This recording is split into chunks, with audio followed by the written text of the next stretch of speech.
Here, huh?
Just 3 minutes, it will start. Just be here, huh?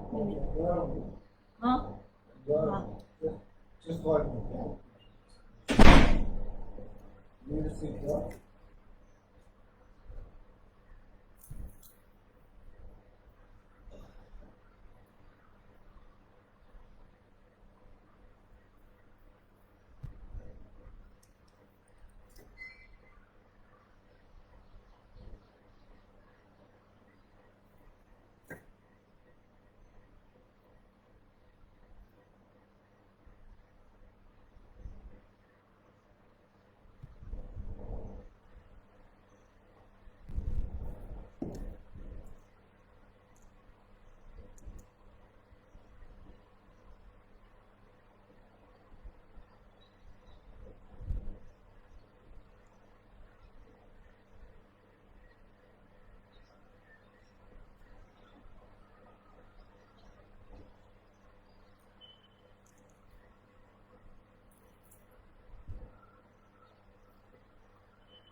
नमस्कार, प्रणाम everyone.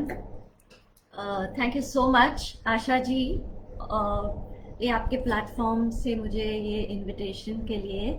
और आज मैं जो बुक डिस्कस करने वाली हूँ उसका नाम है my heart remembers Kriyananda, and this is written by a very dear friend who's very close to me, Narayani Arya.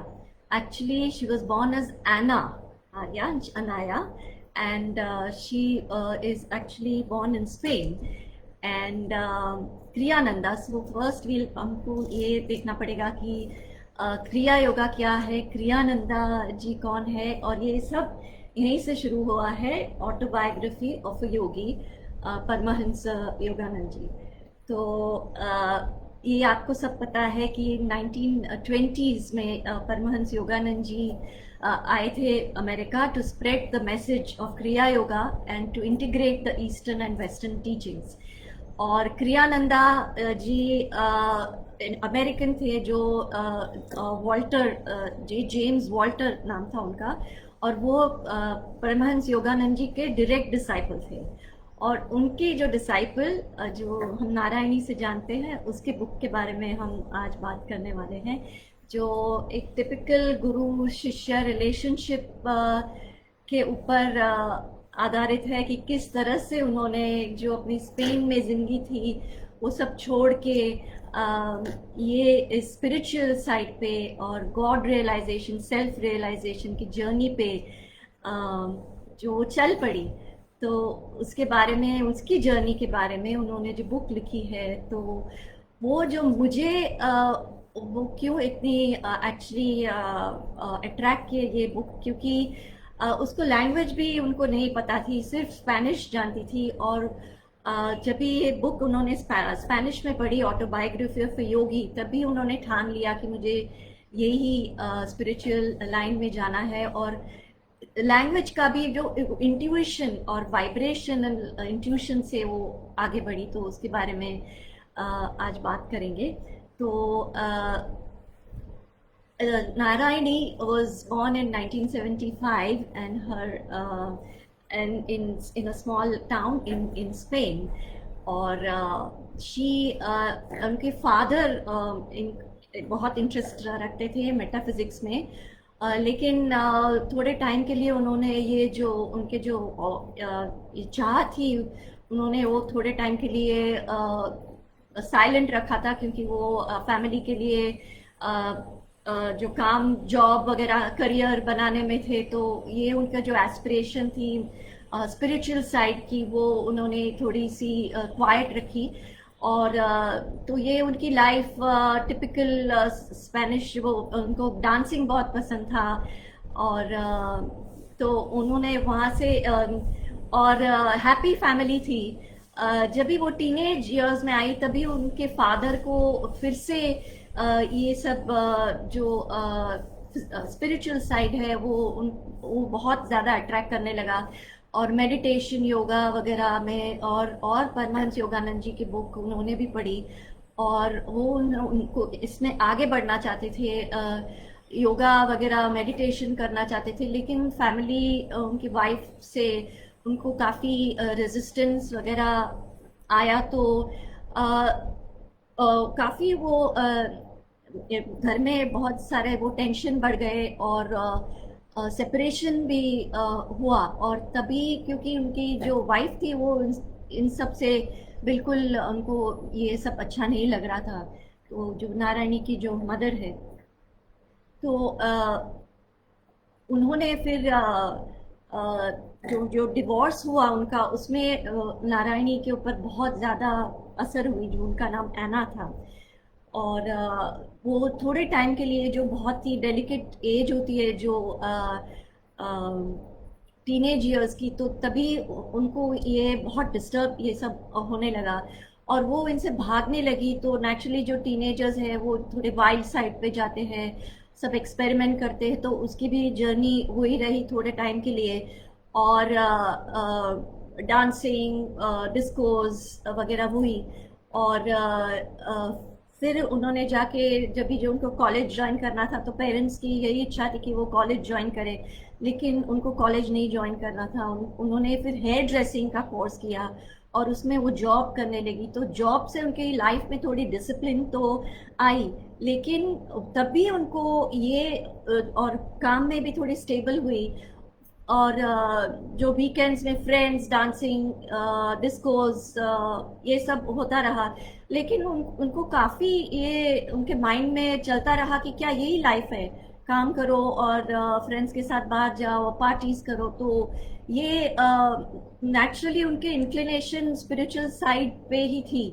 और उनके फादर को ये जब भी उन्होंने देखा तो उनको लगा कि ये राइट टाइम है, तभी उन्होंने ये बुक ऑटोबायोग्राफी ऑफ योगी उनको ये बुक दी और उन्होंने पढ़ी और उनकी लाइफ पूरी ट्रांसफॉर्म हो गई। और उन्होंने ये स्पैनिश में पढ़ी और उनको ये बुक तो उसने 2 बार पढ़ी, लेकिन उनको मन नहीं भरा, उनको और योगानंद जी के बारे में जानना था और सीखना था। तो उनके फादर ने उनको कहा कि आप जो सेल्फ रियलाइजेशन फेलोशिप जो ऑर्गेनाइजेशन है जो योगानंद जी ने शुरू किया है, तो उनसे सब्सक्रिप्शन लेके जो उन्होंने जो मेडिटेशंस वगैरह के जो नोट्स उनके जो पब्लिकेशंस होते हैं, मैगजीन्स होते हैं, वो सब्सक्राइब करके तो वो उन्होंने शुरू किया। और लेकिन ये था कि ये सब्सक्रिप्शन जो भी मैगजीन्स आते थे 2 हफ्ते में आते थे, तो वो जब भी आता था तो 1-2 दिन में पढ़ लेती थी। लेकिन आगे क्या, और उनको इतनी जो चाह थी अंदर से कि ये मैं इसमें आगे बढ़ूँ, एक यर्निंग थी कि मैं स्पिरिचुअल साइड में जाऊँ, मुझे ये ही करना है। तो ये उनको बहुत ज़्यादा उनको ये कॉन्फ्लिक्ट और बहुत ज़्यादा डिस्टर्ब रहती थी। तभी पता चला कि परमहंस योगानंद जी के एक डायरेक्ट डिसाइपल है जिनका नाम है क्रियानंदा। वो भी उन्होंने जो ऑर्गेनाइजेशन शुरू किया है उनका नाम आनंद संघ है। और वो भी इसमें इनिशिएशंस देते हैं, क्रिया योगा, मेडिटेशंस वगैरह सिखाते हैं। और तो उनके बारे में सुना तो उनके फादर ने उनको बोला कि कहा कि मैं वो इटली में आने वाले थे, तो मैं उनको मिलने जा रहा हूँ और फिर मैं तुम्हें आके बताऊंगा कि किस तरह से तुम भी इसमें आगे बढ़ सकती हो। तो वो मिले ये इटली में असिसी में उनका जो सेंटर था वहाँ पे वो उनको मिली और उनके फादर मिले। और इस तरह से ये एक जर्नी शुरू हुई, एक कांटेक्ट शुरू हुआ। और थोड़े टाइम में आना जो थी वो भी इटली में उनको मिली। और जब भी उन्होंने उनको पहली बार देखा तो the first thing that came to her mind was कि my king, he's my king। जब भी उनको वो मिली तो उनको एक ब्लेसिंग सा लगा कि और उनको एक अंदर तसल्ली हुई कि हाँ बस यही शायद मेरे गुरु है, यही मुझे और परमहंस योगानंद जी जिनको वो बहुत प्रेम से मास्टर कहते थे सब, तो ये मास्टर के पास और भगवान के पास लेके जाने के लिए यही मेरे लिए माध्यम है। तो ये उनको एक रियलाइजेशन हुआ और बहुत ज़्यादा वो अट्रैक्ट होने लगी और काफ़ी उनके कांटेक्ट में वो रही वगैरह। 1-2 बार उनको इटली में भी मिली और उनको ये भी क्रियानंदा जी ने बताया कि आप ये मुझे मेरे साथ ज्वाइन भी कर सकती हो।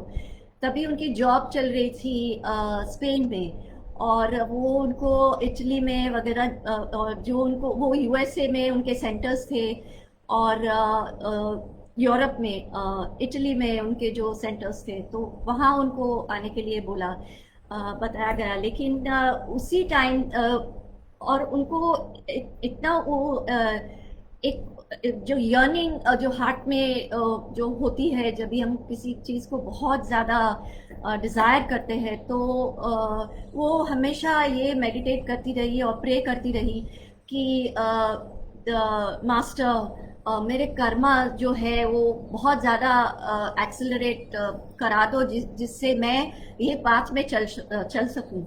और यही उनकी रोज़ प्रेयर रही कि जो भी मेरे कर्मा है वो जल्दी बर्न हो जाए तो मैं ये पाथ पे चलने लगूं। और एक हफ्ते के बाद ही उसको ये पता चला कि उनकी तबीयत बहुत ज़्यादा बिगड़ने लगी। She started losing a lot of weight. उनके और उन सब टेस्ट किए तो पता चला कि she had cancer, thyroid cancer. और at the age of 24, she was just 24 years old. और तो ये उनको लगा कि ये जैसे मेरी पाँव के नीचे मेरे मेरे ज़मीन ही निकल गई। और इस तरह से फिर ये बहुत द फैमिली भी बहुत ज़्यादा डिस्टर्ब हो गए। और ये थोड़े टाइम के लिए ये फेज से गुजरने लगी कि ये मेरे साथ ऐसा क्यों हुआ। और 24 उम्र की एज में कैंसर। और डॉक्टर ने ये भी बताया कि ये बहुत ज़्यादा स्प्रेड हो गया है और अर्जेंटली इमरजेंसी में ऑपरेशन भी करना पड़ेगा, क्योंकि नहीं तो वोकल कॉर्ड्स में की आवाज़ भी जा सकती है। तो ये ऐसे चला। लेकिन जब भी एक हफ्ते के बाद वो थोड़ी जो काम हुई और मेडिटेशन में उनको पता चला कि ये जो मेरी प्रेयर्स थी उसके उसमें जो फिर उसमें वो कनेक्शन उनको मिला। और उनके फादर ने और दोनों जो है एक दूसरे को बहुत ज़्यादा तसल्ली देने लगे कि नहीं सब ठीक हो जाएगा। और उनको ये अंदर से महसूस होने लगा कि नहीं, master with me, master is with me, Kriyananda ji is with me. और उनके आशीर्वाद से उन्होंने उनको ईमेल भी किया और उन्होंने कहा मैं आपके लिए प्रे करूँगा। और सर्जरी हुई, सर्जरी बहुत ही सक्सेसफुल भी हुई। और उसमें से लेकिन जो आगे उनको कंटेन कर जो कैंसर स्प्रेड जो हुआ था उसके लिए उनको कीमोथेरेपी, रेडियोथेरेपी भी करनी पड़ी। तो सर्जरी तो एक छोटी बात थी, लेकिन जो बहुत ज़्यादा मुश्किल था वो रेडियोथेरेपी और कीमोथेरेपी को फेस करना। तो ये भी एक उनके लिए एक फेथ का टेस्ट था। और उसमें से कि एक विक्टिम बन के ना इसको फाइट करे, लेकिन एक वॉरियर बन के फाइट करे। तो ये क्रियानंद जी ने उनको ये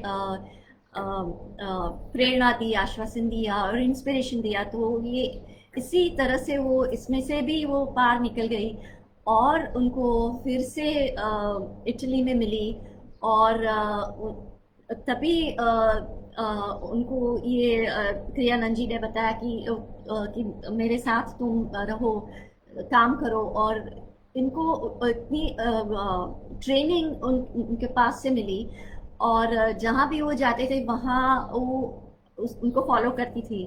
और उनकी जो जॉब थी तो वो जॉब भी उन्होंने उसमें से फिर रिज़ाइन किया।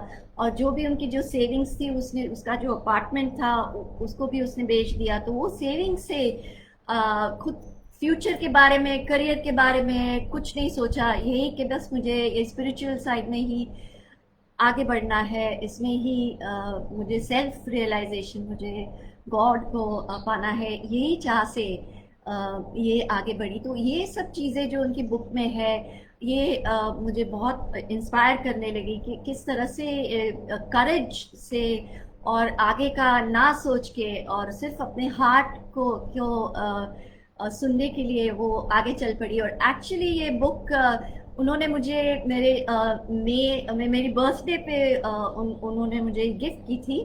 और नारायणी और उनके जो हस्बैंड जो वो हमारे जो बॉम्बे सेंटर है आनंद संघ के, जो वहाँ क्रिया इनिशिएशन सत्संग वगैरह होता है, उनके डायरेक्टर है। तो मैं उनको करीब 2 साल से जानती हूँ और मेरी ये क्रिया योगा की जर्नी करीब 3 साल से है।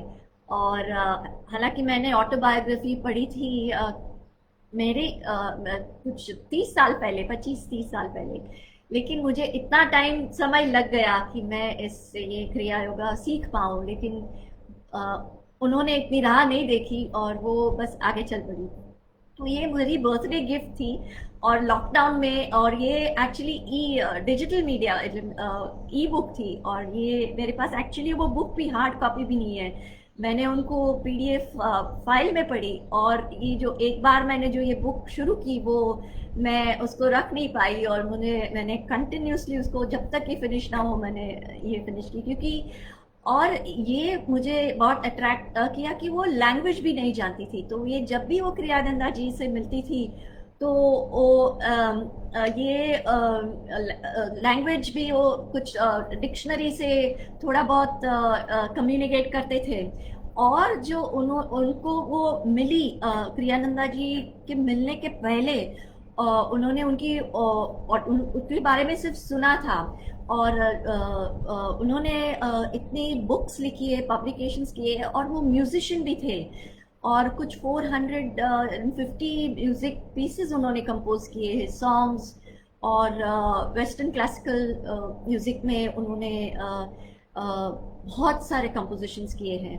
तो उन्होंने उनके पहले ये ऑडियो टेप सुनी जो उनको लैंग्वेज भी बिल्कुल समझ में नहीं आता था। तो ये मुझे बहुत ही उनके बारे में ये अट्रैक्ट किया कि वो वाइब्रेशन पे और उनके टोन पे से वो मीनिंग निकालती थी। तो ये भी पॉसिबल है कि हम अगर लैंग्वेज नहीं जानते और हम अगर किसी के हम कॉन्शियसनेस से इतने जुड़ते हैं, इनके वाइब्रेशन से हम इतने एक कम्युनियन होता है, तो ये भी हम कर सकते हैं। तो वो धीरे धीरे उनके ऑडियो टिप्स वो पहले उनको मिली, उनसे पहले उन्होंने उनकी म्यूजिक सुनी थी। और क्रियानंदा जी हमेशा कहते थे कि if you want to know me, know my music.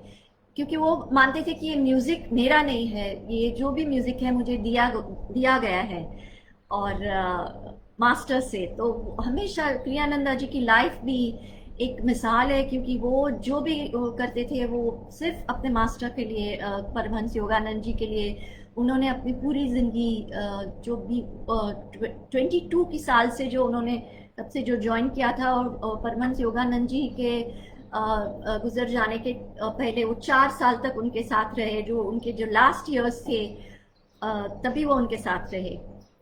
और तभी उन्होंने ये जो आनंद संघ सेंटर्स खुले अमेरिका में। और उनके जो परमहंस योगानंद जी की जो एक इच्छा थी कि मैं world brotherhood colonies, spiritual communities और कॉलोनीज में एस्टैब्लिश करूं। तो ये जो ड्रीम था उनका, परमहंस योगानंद जी का, मास्टर का, जो ईथर में था। तो क्रियानंदा जी को लगा कि ये मैं पूरा करूँगा, क्योंकि परमहंस योगानंद जी हमेशा उनको कहते थे कि आपको बहुत काम करना है, आपको you have a great work to do. और ये एक कॉम्प्लीमेंट नहीं था, ये एक रिस्पॉन्सिबिलिटी थी कि you have to do all this. और ये उनको एक कुछ भी हो। और उनकी लाइफ बहुत बड़ी स्ट्रगल से गुजरी है। और उनके जो लास्ट ईयर्स में नारायणी उनकी लाइफ में आई। तो ये जब ये कैंसर हुआ तभी जो धक्का ज़रूर लगा, लेकिन ये सब उसने ये भी पार किया। और उनके साथ वो ट्रैवल करने लगी। और धीरे धीरे उनको समझ में आया। तो ये जो भी करती थी बहुत ही एक कम्युनियन से, एक इंट्यूशन से और वाइब्रेशनली उनके साथ जुड़ के करती थी। और फॉर एग्जांपल उनको अभी जो भी काम दिया गया हो वो करती थी। तो वो उनको उनके साथ काफ़ी सारे उनके जो एसोसिएट्स थे, जो भी उनके दूसरे डिवोटीज थे, डिसाइपल्स थे, तो वो काफ़ी सालों से क्रियानंदा जी के साथ थे। लेकिन नारायणी को बस थोड़े ही टाइम हुआ था और लैंग्वेज भी नहीं जानती थी।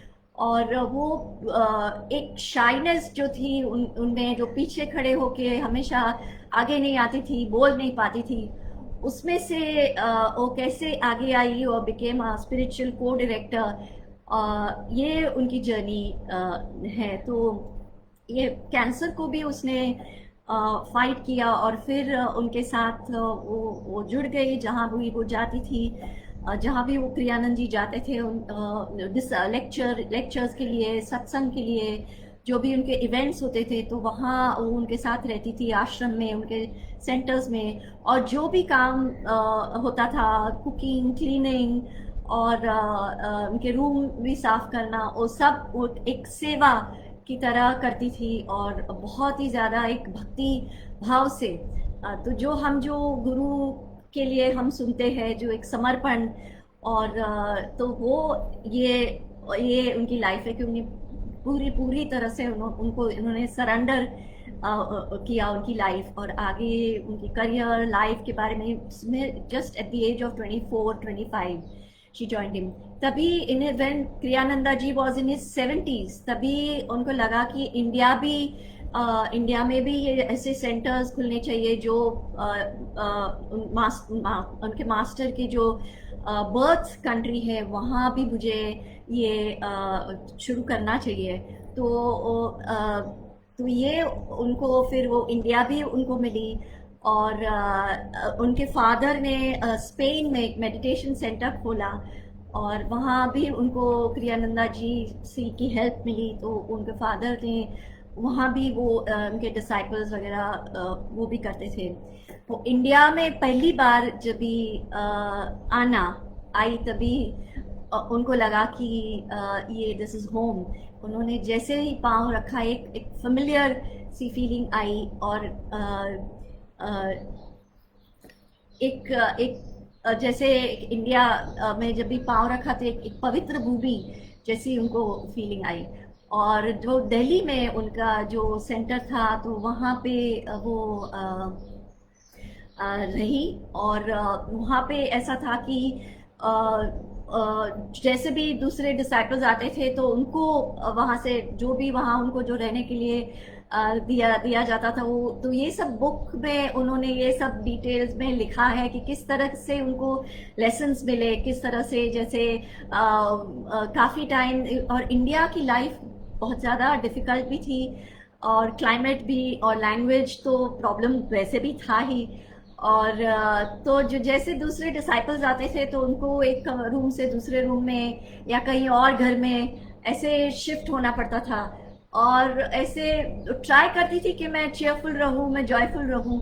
लेकिन ऐसे ऐसे 4 बार जब भी हुआ एक छोटे से एक स्टोर रूम में जहाँ कोई विंडो नहीं डोर नहीं उसमें से ऐसे तो तभी उनको थोड़ा लगा कि ये पुअर मी और ये मेरे लिए कोई नहीं सोचता है और रोना वगैरह।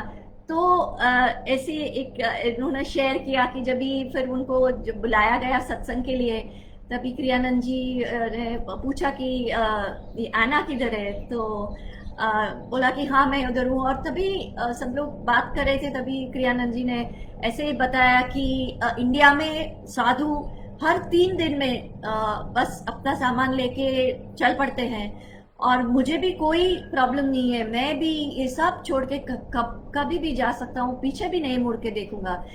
और ये बात जो जब भी उन्होंने कही तभी एना को ये जैसे एक जोर से एक चाटा किसी ने मारा हो ऐसा लगा कि ये मेरे बारे में ये। तो तभी उन्होंने मूड में एकदम से बदलाव आ गया और जो भी उनको जैसे भी उनको अकोमोडेशन मिलते थे हर एक सिचुएशन में उसने वो सीखा। तो ये एक लेसन है कि जो भी मिलता है उसे एक स्वीकार करो। और ऐसे वो आगे चलती गई और जहाँ भी वो जाते थे और ऐसे भी उनको काफ़ी टाइम उनके फेथ्स जो था उनकी टेस्ट उनको देनी पड़ी। एक काफ़ी टाइम वो बहुत क्लोज तो आ गई थी उनको उनकी सेवा करने में। लेकिन जैसे दूसरे भी डिसाइपल्स होते हैं किसी ने उसको ऐसा कहा कि अभी तुम ये जो फॉलो कर रही हो क्रियानंदा जी को वो तो आपको कुछ नहीं बताएंगे लेकिन उनको बहुत ज़्यादा तकलीफ होती है तो ये तुम इम्पोज मत करो। एक भी जो भी सेक्टर उनका है वहाँ पे सेटल हो जाओ क्योंकि ये उनको ज़्यादा तकलीफ देता है। तो उनको ये बात चुप गई, उन्होंने अपने हार्ट में जो उनको जो था वो नहीं सुना, किसी और ने जो कहा तभी उनको धक्का ज़रूर लगा लेकिन को लगा कि नहीं यही शायद सही है कि मैं उनसे दूर रहूं, शायद मेरी वजह से उनको बहुत ज़्यादा तकलीफ होती है। और उन्होंने जो किसी और ने जो बताया उनकी बात सुनी। तो ये भी एक लेसन है कि हम काफ़ी लोग जो भी कहते हैं हम उनकी ना सुने और जो हमारे जो दिल की बात है वो सुने। तो ये एक और तो उनको लगा कि ये जो मेरा ट्रिप है उसके बाद मैं जो स्पेन वापस चली जाऊंगी और फिर इटली के सेंटर में मैं जाके बस जाऊंगी क्योंकि मेरी लाइफ में और तो मैं कुछ कर नहीं सकती, मैं तो बस यही मेरी डेस्टिनी है और यही मेरी जर्नी है। तो ये उनको लगा कि मैं ऐसे करूँ तो एक और जो बात कि उनमें जो इतने अट्रैक्शन जो थी, एक कनेक्शन जो था, तो उनके लिए क्रियानंद जी हमेशा बोलते थे कि हमारा बहुत जन्मों से हमारा कनेक्शन है। और ये भी योगानंद जी ने काफ़ी पहले बताया था कि उनकी पास्ट लाइफ में वो स्पेन के किंग भी थे। तो ये रिसर्च होने के बाद पता चला कि शायद जो किंग फर्डिनैंड थे, जो उनको सेंट, द सेंट भी बुलाते थे, शायद वो हो सकते हैं। और क्रियानंद जी शायद जो किंग अल्फोंसो है उनके बेटे, वो हो सकते हैं। तो उन्होंने काफ़ी रिसर्च किया। तो क्रियानंद जी ने एना को बताया कि ये तुम स्पेन में ये ट्रिप ऑर्गेनाइज करो, और हम स्पेनिश में बुक भी लॉन्च करेंगे, ऑटोबायोग्राफी। और ये पूरा इवेंट तुम ये ऑर्गेनाइज करो। तभी एना को लगा कि मैं ये इतनी बड़ी इवेंट में मैं कैसे कर सकती हूँ। और फिर लगा कि अभी उन्होंने बताया है तो मैं ये जो स्पेन की ट्रिप है उसके बाद मैं उनसे दूर चली जाऊंगी, क्योंकि वो उनको बहुत ज़्यादा वो स्पेन की ट्रिप और ये जो कनेक्शन था उनके मास्टर का, तो वो उनको जानना था। और वो जो उनका जो द सेंट, जो किंग फर्डिनैंड, उनके टूम है, और वो बॉडी अभी भी वहाँ है। और साल में एक ही बार वो विजिटर्स वहाँ आते हैं, और बॉडी भी अभी बहुत अच्छी तरह से प्रिजर्व हुई है, इनकरप्टिबल है एक्चुअली। और 30th में एक ही साल में एक ही दिन वो खोलते हैं पब्लिक के लिए। तो ये जब ये बात फरवरी में बताई, तभी वो इंडिया में थे। तभी एना को लगा कि ये मुझे सब इंडिया से ये सब ऑर्गेनाइज करना पड़ेगा। और इन्होंने किया। और मई तक जो जो जब ये खुलने वाला था तभी उन्होंने सब प्लान किए। और काफ़ी बाकी काफ़ी और डिसाइपल्स भी आए थे वहाँ, सब बुकिंग्स, बाकी सब इवेंट्स। तो उनके लिए उन्होंने डोनेशंस भी, फाइनेंस भी रेज किया। जो स्पेन में डिवोटीज थे उनसे डोनेशन मांगा। थोड़े उन्होंने फादर ने हेल्प की। और जो उनके जो सेविंग्स थे वो सभी उसने ये ट्रिप में लगा दिए, और उसके पास कुछ भी नहीं रहा। और ये ट्रिप फाइनली सब ऑर्गेनाइज हुई। और वो थोड़े दिन पहले गई सब सेटअप करने के लिए। और क्रियानंद जी वहाँ पहुँचे, और उनको के लिए व्हील चेयर, काफ़ी उनकी एज थी, और उनके बहुत फ्रेल थे क्रियानंद जी। वो 70s में थे। और लेकिन बहुत ज़्यादा स्पिरिट उनका बहुत स्ट्रांग, बहुत ही एंथुजियास्टिक, और एनर्जी बहुत थी। लेकिन बहुत ज़्यादा फिजिकल एलिमेंट्स भी थे। तो उनको व्हील चेयर वगैरह में ले जाना, और ये भी उन्होंने किया कि, और जब भी वहाँ पहुँचे ये टूम, किंग फर्डिनैंड के जो टूम थी वो उनके बॉडी को देखने के लिए, उनका जो कैथीड्रल जैसा जो बनाया था वहाँ, तो बहुत सारी भीड़ थी। तो वो तो लाइन लगी हुई थी शुरू से। तो उन्होंने प्रे किया कि प्लीज़ कुछ कीजिए। और जब वहाँ पे जो ऑर्गेनाइज़र थे वो उनको सीधा व्हील चेयर में पहले लेके गए, और उनकी प्राइवेट मीटिंग हुई वहाँ पे। और वहाँ वो मेडिटेट किया उन्होंने 15-20 मिनट, आधा घंटा वो खड़े रहे, जो नॉर्मली खड़े नहीं रह सकते थे बिना सपोर्ट। तो वो खड़े रहे, मेडिटेट किया, और उनको वो कनेक्शन लगा कि हाँ, और बहुत ज़्यादा एक स्टिलनेस आ गई। और उसके जो मेडिटेशन में चले गए वहाँ।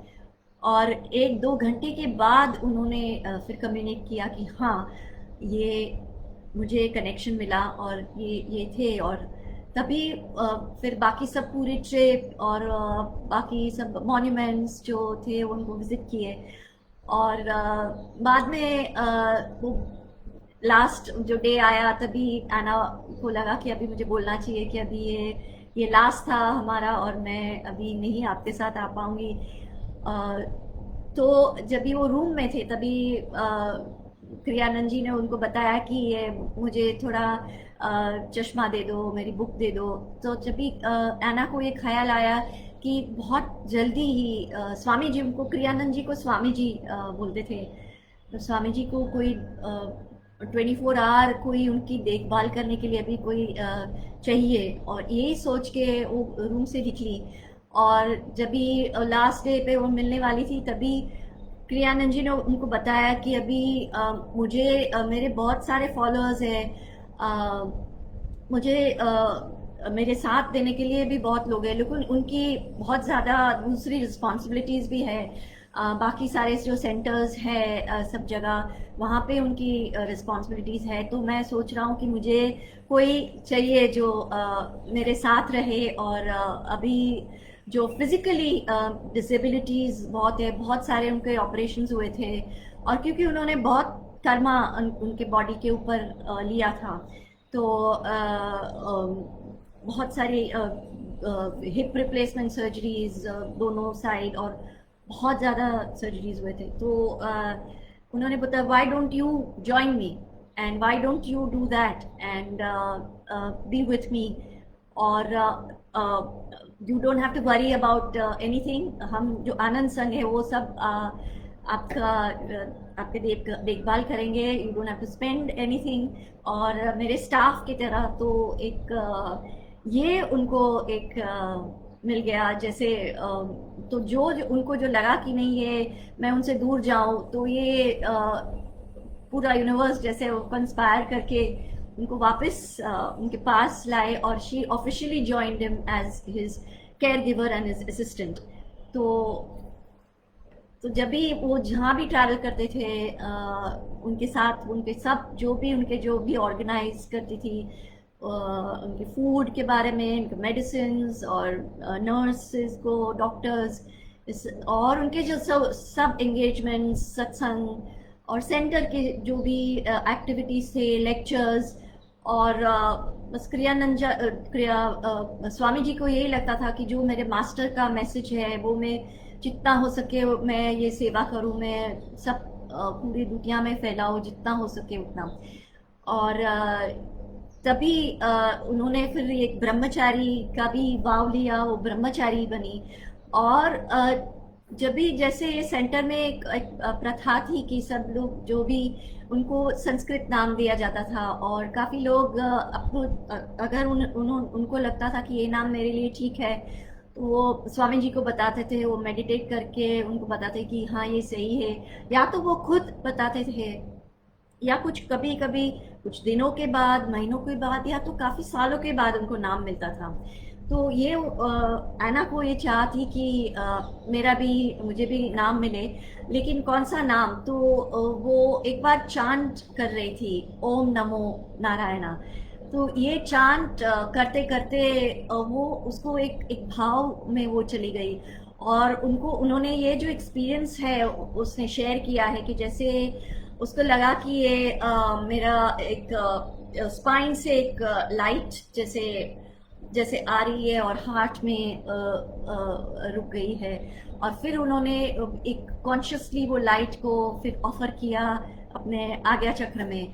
और ये उनको इतना, ये जो चांट है ओम नमो नारायणा, ओम नमो नारायणा, जो और एक बहुत ही उनको एक ये कनेक्शन हुआ। और कुछ महीनों के बाद जब भी उसको नाम देना था, तभी स्वामी जी ने उनके जो यहाँ जो थर्ड आई उनके आज्ञा चक्र पे उंगली रखे हुए बोला कि तुम्हारा नाम मैं नारायणी रखता हूँ। और उनको तुरंत ये कनेक्शन हुआ कि जो उनको जो भाव लग गया था नारायण, ओम नमो नारायण चांद से, और ये नारायणी, तो ये बहुत ही सुंदर नाम है, मुझे भी बहुत पसंद है ये नाम। और ऑफ कोर्स उनको तो बहुत बहुत पसंद आया, और वो बार बार वो नाम बोलती रही, नारायणी नारायणी नारायणी, जैसे उनके पूरे शरीर में, पूरे सेल्स में ये वाइब्रेट होता रहे। तो फिर इस तरह से ये उनको इनाम आया। और इनकी स्वामी जी ने फिर जो दिल्ली में उन्होंने सेंटर जो खोला था गुड़गांव में, वहाँ पे वो गए, और उनको इंडिया में जैसे जो स्पिरिचुअल कम्युनिटीज़ उन्होंने कैलिफोर्निया में की थी, तो ये जो ब्रदरहुड कॉलोनीज़ है, ये इतनी अच्छी तरह से ये वहाँ चल रही है कि फैमिलीज रहते हैं एज कम्युनिटीज़, और इस तरह के वैल्यूज़ के साथ, और स्कूल्स भी होते हैं, बच्चे भी इसी वैल्यूज़ के साथ उनकी परवरिश की जाती है। योगा, मेडिटेशन, ये सब रेगुलर जो चलते हैं, बच्चे भी इसमें से गुजरते हैं, आगे जाते हैं, कॉलेज भी जाते हैं, लेकिन ये वैल्यूज़ उसमें रहती है। तो यही ड्रीम था मास्टर का, कि इस तरह से अगर इस तरह की कम्युनिटीज़, स्पिरिचुअल कम्युनिटीज़ अगर पूरी दुनिया में फैल जाए तो कितनी ब्रदरहुड और एक यूनिवर्सल लव, और ये फाउंडेशन पे अगर हो तो ये जो दुनिया के प्रॉब्लम्स जो अभी जो हम देख रहे हैं वो नहीं नहीं होते। इतने ऊंचे, इतने लॉफ्टी ख्याल थे। तो उनको लगा कि मैं इंडिया में भी ऐसा करूं, तो वो लैंड देखने लगे, और उन्होंने पूना के पास लैंड, जो एक घंटा 1.5 घंटा ड्राइव पे लवासा एरिया में शिवालिक माउंटेन्स, जो सह्याद्री रेंज है, उनके फुट हिल्स में लैंड देखा, बहुत ही सुंदर। तो उनको वो पसंद आया और वो लैंड भी लिया आनंद संघ ने।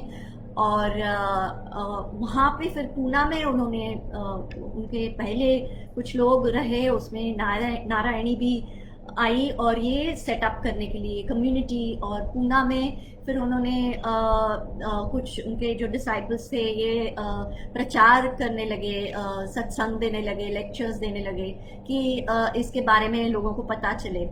और ये जो लैंड पूरा रॉ था, उस रॉ लैंड था, उसको कुछ भी नहीं था, तो वहाँ से नए सिरे से पूरा जो शुरू करना, इलेक्ट्रिसिटी, लाइट, कंस्ट्रक्शन। तो वो जो टाइम पे और स्वामी जी के लिए जो घर सेटअप करना, उनका कॉटेज, तो वो और इंडिया में ये सब इजी नहीं है कंस्ट्रक्शन। और जो ये काफ़ी फॉरेनर्स थे, तो ये जो उनकी लैंग्वेज प्रॉब्लम वगैरह, तो ये बहुत ज़्यादा डिले, पोस्टपोन हो रहा था। तो नारायणी वहाँ पे सुपरवाइज करने के लिए और वहाँ रहने के लिए कुछ भी नहीं, वो अकेली लड़की थी, बाकी दूसरे भी ब्रह्मचारी थे, वो अकेली ब्रह्मचारिणी थी, और टेंट में रहती थी। कंस्ट्रक्शन वर्कर्स की वो जो खाते थे, वो जो बाथरूम यूज़ करते थे, वो ही यूज़ करती थी। तो इस तरह की हार्डशिप भी उसने फेस की है। और आगे चल के फिर जो भी उन्होंने ये सब शेयर किया है, इन सब जर्नी के बारे में, और देखना ये है कि इतनी यंग एज में भी ये सब हार्डशिप्स और हंसते हंसते सहना, और सिर्फ एक सेवा भाव, सिर्फ कि ये मेरे गुरु के लिए है, और उनसे 100% नहीं, 200% में मेरा सब कुछ न्यौछावर कर दूँ। तो ये इस तरह की जो उनकी जो एटीट्यूड थी, ये बहुत ही इंस्पिरेशनल है, और बहुत कम लोगों में इस तरह की एटीट्यूड मिलती है। तो फिर जैसे भी करके वो कॉटेज शुरू, उनके लिए जो घर बना, और स्वामी जी आए, उनको बहुत अच्छा लगा, और काफ़ी वहाँ लोग आते थे। मैं भी वो रिट्रीट में गई हूँ, वहाँ कम्युनिटी नहीं बन पाई है, लेकिन ये इतनी सुंदर जगह है, जैसे नेचर के लैब में, और वहाँ सत्संग बहुत ही सुंदर होते हैं। तो ये जो नारायणी का और बाकी डिसाइपल्स का बहुत बड़ा हाथ है कि ये जो ये सेंटर और रिट्रीट एक है वो वहाँ शुरू हो। तो जहाँ भी वो इंडिया में काफ़ी जगह पे वो जाते थे लेक्चर करने के लिए, उनकी उम्र बहुत बढ़ती जा रही थी, और उनको बहुत ज़्यादा सपोर्ट की ज़रूरत पड़ती थी। तो ये नारायणी उनके साथ रहती थी और सब कोऑर्डिनेट करती थी। और यही जो एक जर्नी थी, और तभी वो खुश थी इसमें कि यही मेरी लाइफ है, ब्रह्मचारी, ये सेवा, और ये मेरे गुरु की सेवा। लेकिन जो एक पास्ट कनेक्शन था, एक उनको जो एक और ब्रह्मचारी थे वहाँ, शूरजो, जो इंडियन है, उनको वो मिली, जो जैसे, क्योंकि वहाँ पे पूना जो सेंटर और जो काम करने के लिए वो कभी कभी मिलते थे, तो एक उनको भी एक कनेक्शन लगा, और ये कनेक्शन बहुत डीप बढ़ने लगा। और तभी उसने स्वामी जी से भी बात की कि ये ऐसा, मुझे एक ये फीलिंग आ रही है कि मैं आगे ये सूरजो के साथ लाइफ मैं देख रही हूँ, एक कर्मा है और ये मैं उसको इग्नोर करूँ या मैं उसको फेस करूँ। और तो स्वामी जी ने कहा कि मैं इनके बारे में सोचूंगा। और नेक्स्ट डे उन्होंने बताया, हाँ मेरे मेरे ब्लेसिंग्स है तुम्हारे साथ, और ये अच्छा आइडिया है क्योंकि मेरा अभी तुम ये जो पाथ तुमने चुना है, तुमको साथी, एक साथी की ज़रूरत पड़ेगी, प्रोटेक्शन की ज़रूरत पड़ेगी। मैं नहीं रहूँगा तो सूर्यो जो है तुमको प्रोटेक्ट करेगा, तुम्हारे साथ रहेगा। तो इस तरह से। और ये जो बात उन जो हुई, और नेक्स्ट डे उन्होंने बताया तो तुम शादी कब करने वाली हो। दिस इज शादी के लिए मैंने सोचा ही नहीं। और लेकिन नहीं नहीं, शादी तो करनी चाहिए, ज़्यादा वेट नहीं करना चाहिए वगैरह। तो 3 हफ्ते में जब भी वो इंडिया आए तभी उनकी शादी भी हो गई। और उन्होंने ये ब्लेसिंग्स दिया। और उनके जो पाथ था, उनका जो काम था, उसमें जैसे सूरजो बहुत ही अच्छी तरह से फिट हो गए और दोनों साथ मिलके जो जो उनकी जो सेवा थी वो करते थे। और सूरजो 6 लैंग्वेजेस जानता था, इंडियन था, और जो प्रैक्टिकल जो चीज़ें थी सब ऑर्गेनाइज करना, और इन फाइनेंसेस, ट्रैवलिंग, और जो लोकल लैंग्वेज से सब करना, तो ये एक बहुत ही एक अच्छा सपोर्ट नारायणी को मिला। और तो ये हम देखते हैं कि जब हम हमारी ज़िंदगी भगवान के चरणों में अर्पित करते हैं तो ये उनकी जिम्मेदारी बनती है कि ये हमारी लाइफ बना दें आगे हमको। जो हम नहीं कर पाते वो हमको वो कई ज़्यादा हमको मिलता है। तो इस तरह से ये हुआ। और ये आगे इनकी सेवा करते रहे। और एक बहुत ज़्यादा उनको केयर जो थी बहुत ज़्यादा देनी पड़ी। और ये जो आनंद संघ जो बॉम्बे में है जो ऑर्गेनाइजेशन, वो बॉम्बे में कोई सेंटर नहीं था। मैं जो कॉलेज में हर वीकेंड पे क्लासेस होते थे, तो ये मैंने इस तरह से ये क्रिया इनिशिएशन मेरा हुआ है। और नारायणी और शिवजो ने जो आके यहाँ पे सेंटर शुरू किया। और 2013 में स्वामी जी की इटली में उन्होंने अपना देह छोड़ा। और वो बस कहते थे, और उन बीच में उन्होंने कितनी किताबें लिखी, उन्होंने स्क्रिप्ट्स लिखी, और बहुत कितने म्यूज़िक कंपोज किए यही टाइम में। और ये और नारायणी सूर्यो का जो साथ था, तो वो ये जो बाकी सब डिटेल्स वो देखते थे, तो वो उनके मास्टर का जो ड्रीम था वो फुलफिल कर पाते थे। तो मूवी स्क्रिप्ट भी लिखी उनको, उनके मास्टर के बारे में उनको मूवी बनानी थी। लेकिन वो नहीं बन पाई, लेकिन उन्होंने एक बायोग्राफी लिखी है। तो वो उन्होंने उनके ऊपर एक फिल्म की, द आंसर, जिसमें परमहंस योगानंद जी का पार्ट विक्टर बैनर्जी एक्टर ने किया है। ये भी बहुत सुंदर फिल्म है। और भी डॉक्यूमेंट्रीज। तो ये उनकी सब लेटर इयर्स में इतने एक्टिव, इतने क्रिएटिव रह पाए। और ये जो नारायणी सूर्यो इतनी यंग एज से जो उनके साथ थे, तो ये सब उनसे ये ट्रेनिंग पाई। और उनके लास्ट इयर्स में स्वामी जी एक ऐसी अवस्था में थे, उनको एक ब्लिस जो कहते थे उसमें थे, जो आनंद, जो उनका जो ऑर्गेनाइजेशन है आनंद संघ, तो वो एक आनंद में रहते थे। कोई अगर उनके मास्टर के बारे में उनका बोलते थे या बात होती थी, उनके आंसू नहीं रुक पाते थे। तो अगर वो लेक्चर के लिए खड़े रहे और उनको कुछ याद आया, तो वो इतने इमोशनल हो जाते थे और उनको संभलना मुश्किल पड़ता था। तो यही बात जो लास्ट इयर्स जो योगानंद जी की थी, वो भी उन्हें ऐसे भी उनकी भी अवस्था यही थी कि वो एक एक ड्रंक अवस्था में, जो चल भी नहीं पाते थे, पैर लड़खड़ाते थे, इस तरह से स्वामी जी उनको और बाकी डिसाइपल्स उनको सपोर्ट करते थे। इस तरह की अवस्था जो क्रियानंद जी की, स्वामी जी की हुई।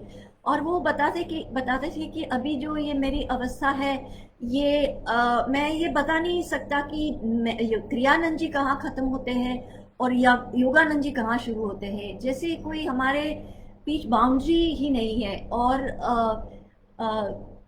नारायणी भी जब भी वो मेडिटेट करती थी, उनके साथ बैठती थी, तो वो एक कम्युनियन कोशिश करती थी कि वो स्वामी जी के साथ एक कम्युनियन रहे, एक गोल्डन कॉर्ड उनके दोनों आज्ञा चक्र के में कनेक्ट हो। तभी उनको लगता था कि जो उनका कॉन्शियसनेस है जैसे ओशन की तरह वास्ट है, और मेरा एक ड्रॉप है, और मेरा ये ड्रॉप उनसे ये मर्ज हो रहा है। तो इस तरह की जो फीलिंग थी। तो ये जो लास्ट उनकी अवस्था थी, बहुत ज़्यादा उनको पेन था, बहुत ज़्यादा चल नहीं पाते थे। कब एक हेडेक्स और चेस्ट पेन, और काफ़ी टाइम उनको हॉस्पिटल इमरजेंसी में एडमिट करना पड़ा। काफ़ी टाइम लगा कि अभी बस ये लास्ट उनका टाइम है। वापस आते थे, वापस काम, फिर से वो काम शुरू करते थे। और इस तरह से ये हुआ। तो ये जो लास्ट उनके जो ये जो स्टेज थी, उस टाइम उनको बहुत ज़्यादा सपोर्ट की ज़रूरत थी। और वो हमेशा ब्लिस में रहते थे, एक स्टिलनेस में रहते थे। और जो लास्ट जो ईयर था, तभी जो उनकी जो एंथुजियाज्म थी, जो था वो बहुत ज़्यादा वो कम होने लगा, और एक बहुत ज़्यादा शांत और स्टिलनेस में लगे, और चले गए। और कहने लगे कि अभी मेरा काम बस ख़त्म होने को है, और ये अभी आप आगे आपको चलाना है, जो यंग जनरेशन है। मैंने आपको सब ट्रेनिंग दी है, तो ये आपको मास्टर का जो है वो मैसेज है, वो आपको आगे बढ़ाना है। तो बस उनके लिए जो ख्वाहिश थी वो बस मास्टर के लिए ही जीना। और ये जो उनकी लास्ट जो अवस्था थी, तो इटली में उन्होंने अपना देह छोड़ा। उनका जो असीसी में जो सेंटर है वहाँ पे सुबह नारायणी हमेशा उनके साथ मेडिटेट करती थी उठाने के लिए। तो इनके बारे में भी उसने डिटेल में लिखा है कि उठाया उनको, लेकिन वो उठ नहीं पा रहे थे। और तो फिर उसने वेट किया, वापस वो उठ पाए, थोड़ा चले, और फिर उन्होंने वहीं पे देह छोड़ दिया। तो इस तरह से। और जैसे योगानंद जी ने एक बैंक्वेट में, जब भी जो हमारा इंडिया इंडिपेंडेंस के बाद जो फर्स्ट एम्बेसडर इंडिया के जो अमेरिका में थे, तो वहाँ उनके लिए जो उन्होंने बैंक्वेट ऑर्गेनाइज किया था उनको वेलकम करने के लिए, वही बैंक्वेट में परमहंस योगानंद जी भी उनकी स्पीच देते थे। और वो इंडिया के बारे में, भारत के बारे में वो बोला, जो बता रहे थे। उन्होंने जो पोएम लिखी थी कि सब संत जो हैं वो इंडिया में ही पैदा हुए हो, और मैं जो कितना उनको जो उनके देश के लिए जो प्रेम है वही बता के उन्होंने बस वहाँ लेक्चर उल्लास देते हुए उन्होंने देह छोड़ा।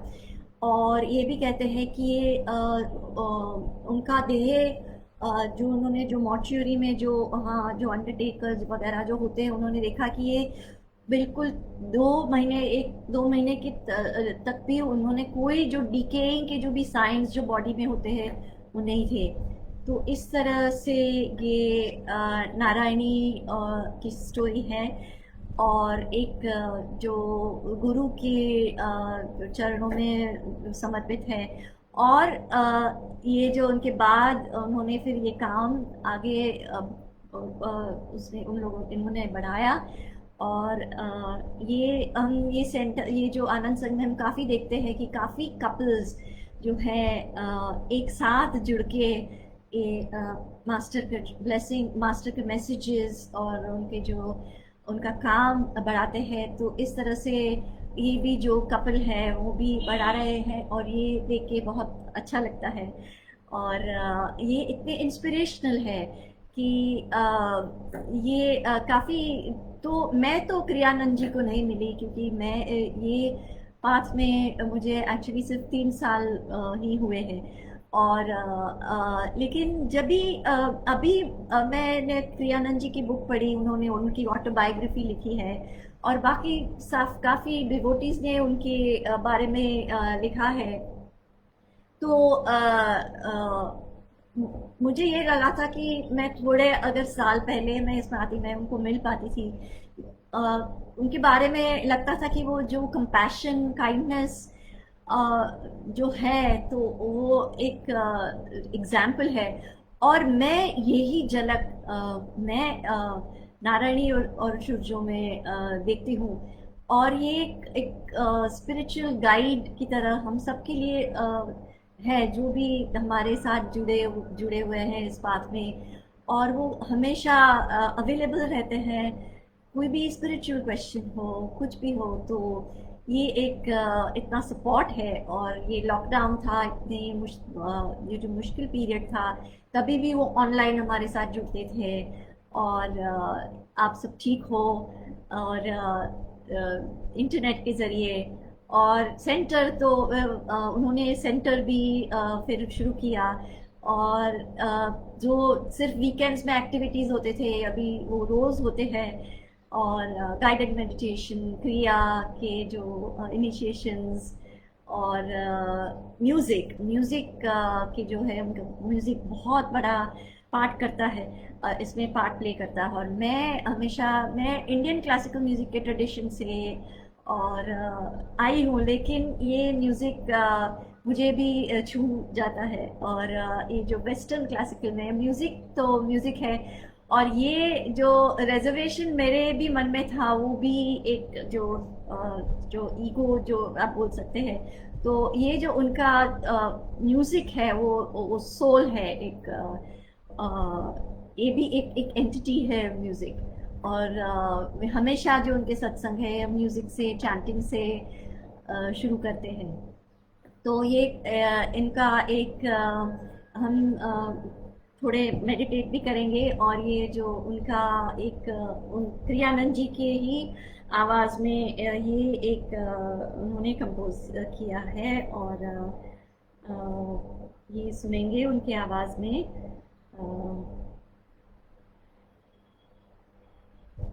आई होप आप ये सुन पाए। इनके वर्ड्स हैं, डोर ऑफ माय हार्ट। और ऐसे काफ़ी जो चांस है वो बहुत ही सुंदर है। और ये जब भी मैंने पहली बार सुना, तो ये मुझे बहुत ही दिल में छू गया, और आंसू बहने लगे। तो ये आप होप आप सुन पाए।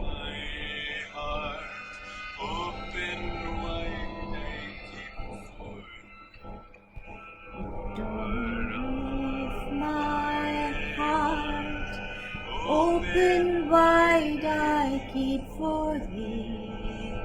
Will thou come?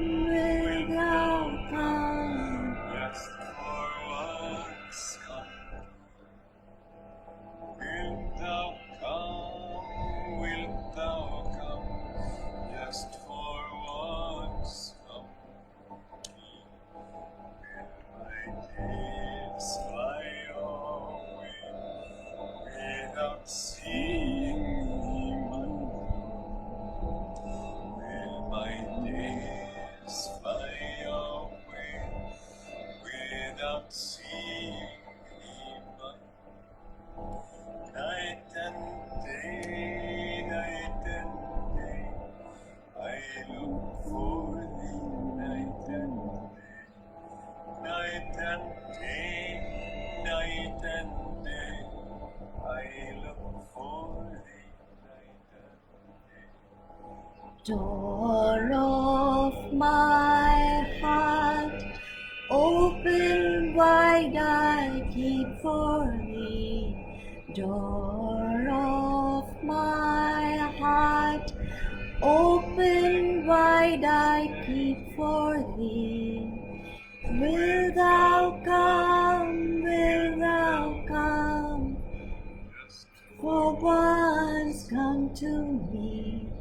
Will thou come? Will thou come? Just for once come to me. Will my days fly away without seeing thee, my Lord? Will my days fly away without seeing thee, my Lord? Night and day, I look for thee, night and day. Night and day, I look for thee, night and day. Door of my heart. तो ये एक chant सुन के हम meditation करेंगे और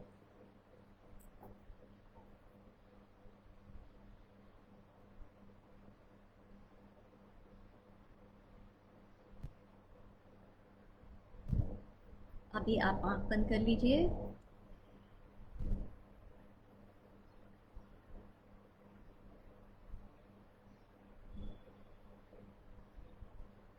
comfortable position में बैठ जाइए।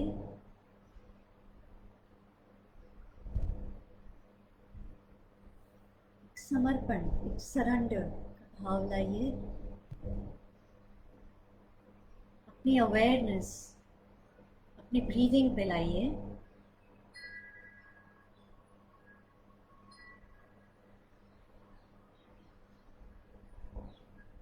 स्वामी जी और मास्टर हमेशा कहते थे, energy flows with your willpower. Wherever your awareness goes, the energy flows. More the willpower, more the awareness, more the energy.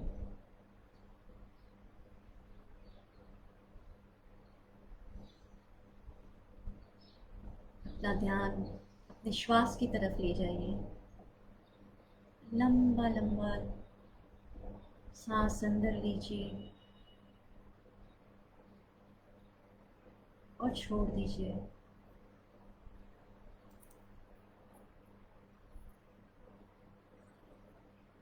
लंबा सांस लीजिए,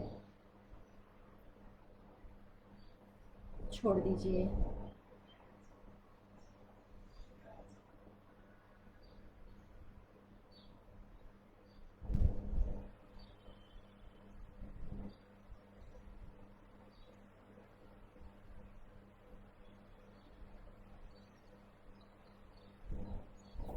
थोड़ी सांस और लीजिए।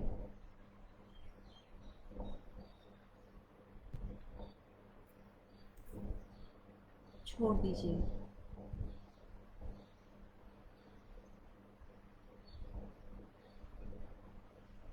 अपना ध्यान अपने बॉडी की तरफ ले जाइए। पूरे बॉडी पार्ट्स एक के बाद एक रिलैक्स कीजिए। अपना अवेयरनेस अपने फीट के ऊपर ले जाइए।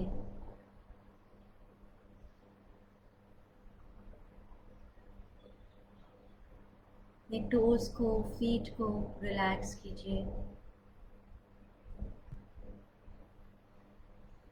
अपने एंकल, काफ रीजन को रिलैक्स कीजिए। घुटनों को, थाइस को पूरी तरह से रिलैक्स कीजिए।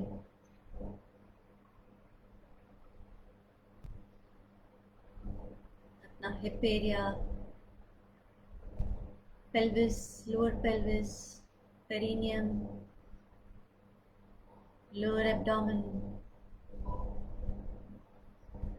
पूरी तरह से रिलैक्स कीजिए।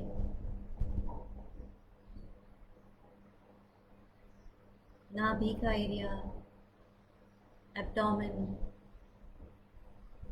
गहरी लंबी लंबी सांस लीजिए। डायफ्राम से ब्रीदिंग कीजिए। जैसे लंबी सांस लेते हैं आपका एब्डोमेन बाहर निकलता है और जैसे सांस छोड़ते हैं आपका पेट अंदर जाता है, इसे डायफ्रामेटिक ब्रीदिंग कहते हैं। इससे बेस ऑफ द लंग्स जो है उनको ऑक्सीजन मिलता है, जो नॉर्मली शैलो ब्रीदिंग से नहीं होता। ये कोविड के टाइम पे ये बहुत इम्पोर्टेंट है कि हम सही टेक्निक से ब्रीदिंग की करें। लंबी गहरी सांस लीजिए और छोड़िए। अपना ध्यान अपने चेस्ट मसल्स की तरफ ले आइए, अपने हार्ट में, लंग्स में।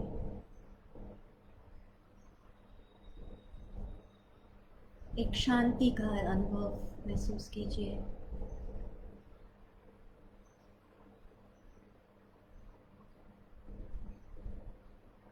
जैसे आपका हार्ट एक्सपैंड होता है,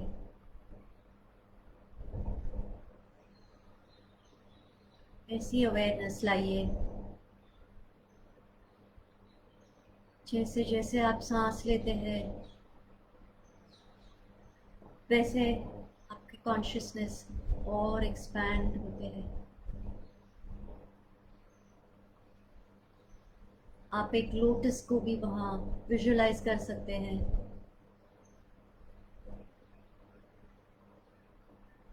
ट्वेल्व पेटल्स ऊपर की तरफ, पिंक कलर।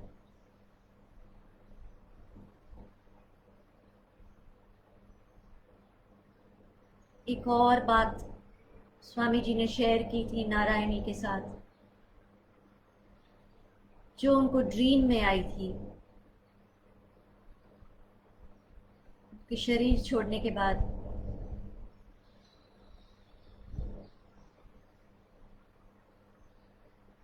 मुझसे कम्युनिकेट करना हो तो हार्ट से कम्युनिकेट करो।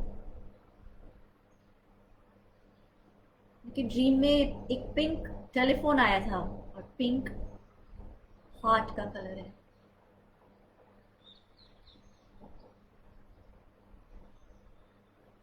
अपने गुरु, अपने इष्ट देवता को विजुलाइज कीजिए, उनके साथ जुड़ जाइए।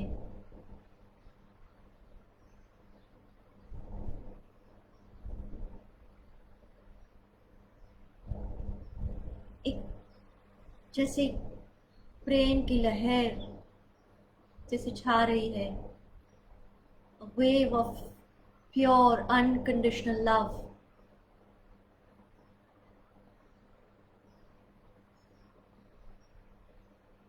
जो स्वामी जी और योगानंद जी जो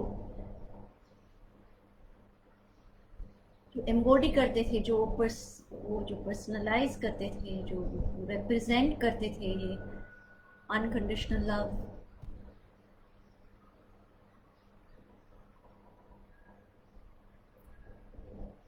ऐसे अनकंडीशनल लव के बारे में सोचिए।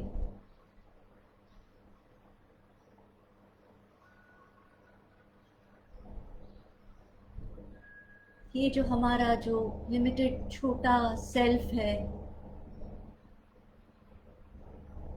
वो छोड़ के capital self, expanded self, higher self से जुड़ जाइए।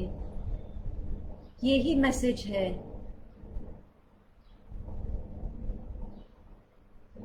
क्रिया योगा का।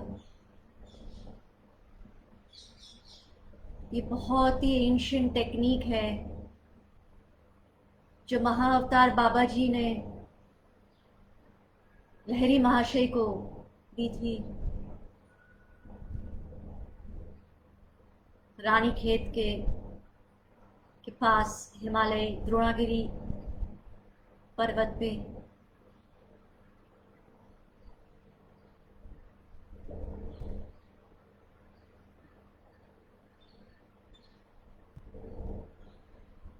इसके बारे में भगवद गीता में भी लिखा है श्री कृष्ण ने।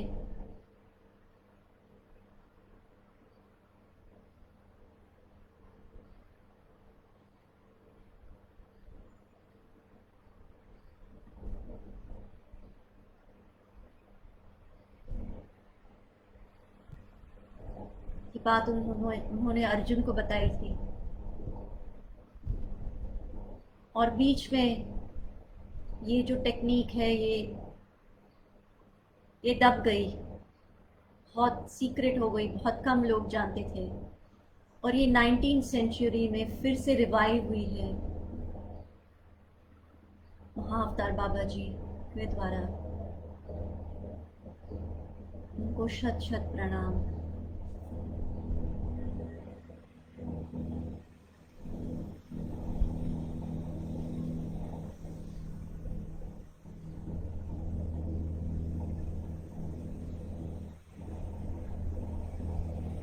यही अवेयरनेस, कॉन्शियसनेस, ये लहर आप ऊपर ले आइए, अपने थर्ड आई पे, आज्ञा चक्र पे, क्राइस्ट कॉन्शियसनेस, तस्त चैतन्य, अपने गुरु, अपने इष्ट देव को देखिए, उनका दर्शन कीजिए।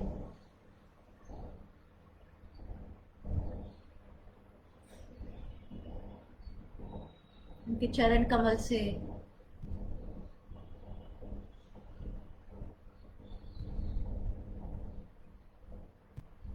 पैरों से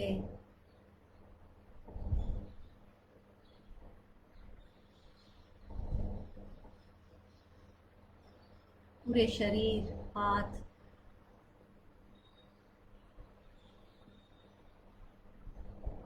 ये विजुलाइज कीजिए।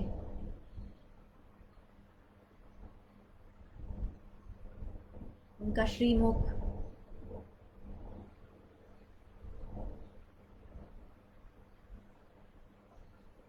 आप डिवाइन मदर को देख सकते हैं, श्री कृष्ण को देख सकते हैं, अपने गुरु को देख सकते हैं, महाअवतार बाबा जी को देख सकते हैं, परमहंस योगानंद जी को, जो भी आपके गुरु है, इष्ट देव है, देवी माँ है, उनका दर्शन कीजिए।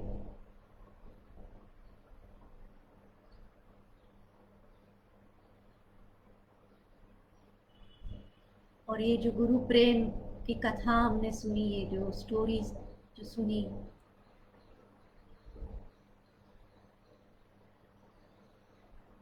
बहुत ही इंस्पिरेशनल। सरेंडर कीजिए।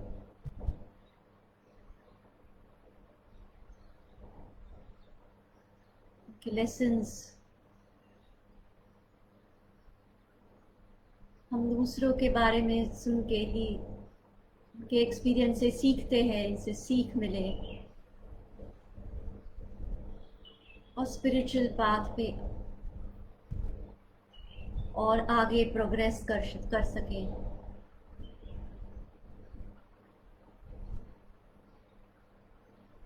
और एक लिमिटेड कॉन्शियसनेस नहीं, लेकिन एक्सपैंडेड कॉन्शियसनेस और हायर सेल्फ से ऑपरेट करें।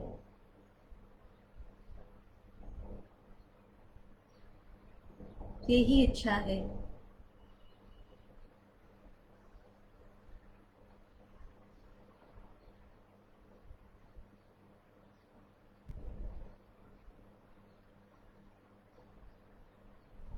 आप मेंटली एक फूल, कमल का या रोज, जो भी आपको अच्छा लगे, आप गुरु के चरणों में अर्पण करें।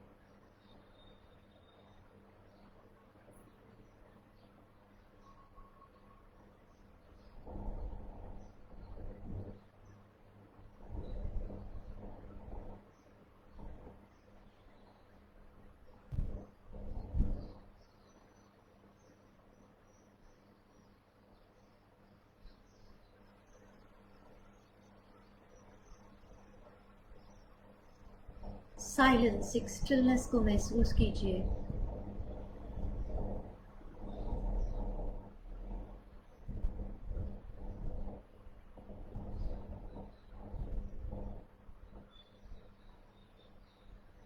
अपने गुरु का आशीर्वाद, ब्लेसिंग्स, ग्रेस आपको मिले, यही मेरी इच्छा है।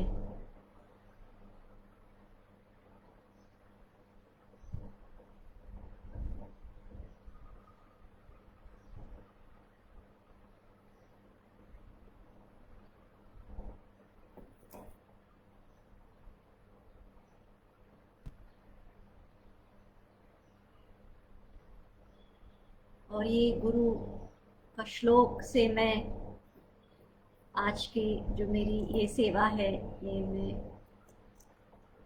संपूर्ण करती हूँ मैं, और मैं अपनी वाणी को विश्राम देती हूँ। तो ये जो है मेरे गुरु के चरणों में अर्पण।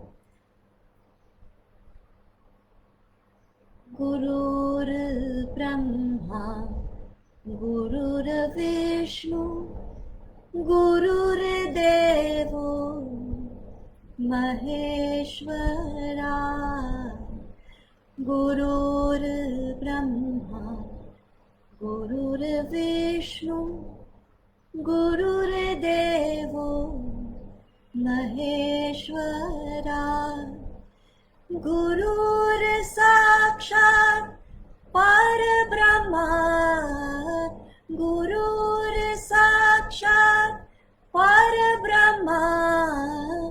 तस्मै श्री गुरुवे नमः। तस्मै श्री गुरुवे नमः। गुरुर्ब्रह्मा गुरुर्विष्णु गुरुर्देवो महेश्वरा।